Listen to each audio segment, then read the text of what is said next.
இந்த வீடியோவில் ஆந்திராவில் உள்ள 28 மாவட்டங்கள் மற்றும் ஆந்திராவோட சிறப்புகளை தாங்க பார்க்க போகிறோம்.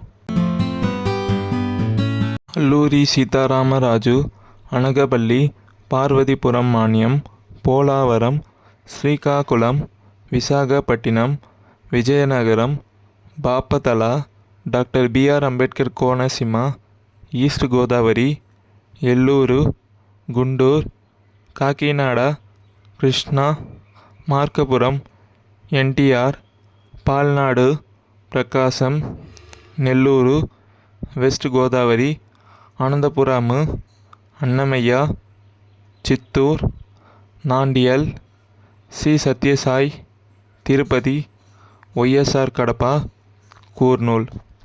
அதே மாதிரி ஆந்திராவோட வடகிழக்கில் ஒடிசாவும், வடக்கில் சத்தீஸ்கரும், வடமேற்கில் தெலுங்கானாவும், மேற்கில் கர்நாடகாவும், தெற்கில் தமிழ்நாடும் இருக்குது. அது மட்டும் இல்லாமல் கிழக்கில் வங்காள விரிகுடா கடலும் இருக்குது. ஆந்திராவுடைய ஸ்டேட்டோட அஃபிஷியல் லாங்குவேஜாக தெலுங்கு இருக்குது. ஸ்டேட்டோட டான்ஸாக குச்சிப்புடி, ஸ்டேட்டோட ட்ரீயாக வேப்ப மரம், ஸ்டேட்டோட ஃப்ளவராக மல்லிகைப்பூ, ஸ்டேட்டோட விலங்காக கலைமான், ஸ்டேட்டோட பறவை ரோஜா வளையம் கொண்ட கிளி தான் இருக்குது. ஆந்திர பிரதேஷில் தான் திருப்பதி வெங்கடாச்சலபதி டெம்பிள் இருக்குது, காளஹஸ்தி டெம்பிள் இருக்குது, ஸ்ரீசைலம் டெம்பிள் இருக்குது. அதே மாதிரி ஆந்திர பிரதேஷில் அரக்கு பள்ளத்தாக்கு, ஹாஸ்லி ஹில்ஸ் தான் நேச்சருக்கு ரொம்ப ஃபேமஸான பிளேசஸ். அதே மாதிரி இந்தியாவுடைய கிராண்ட் கேனியன் ஆஃப் இந்தியான்னு சொல்லப்படுற கேண்டிகோட்டாவும் ஆந்திர பிரதேஷில் தான் லொக்கேட் ஆகிருக்கு. இதோட இந்த வீடியோ முடியுது. இந்த வீடியோ பிடிச்சிருந்தால் லைக் பண்ணிவிடுங்க. இந்த மாதிரி யூஸ்ஃபுல்லான இன்ஃபர்மேஷனுக்கு நம்மளோட ஒன் டே ஃபார் யூ சேனலை மறக்காமல் சப்ஸ்கிரைப் பண்ணுங்கள்.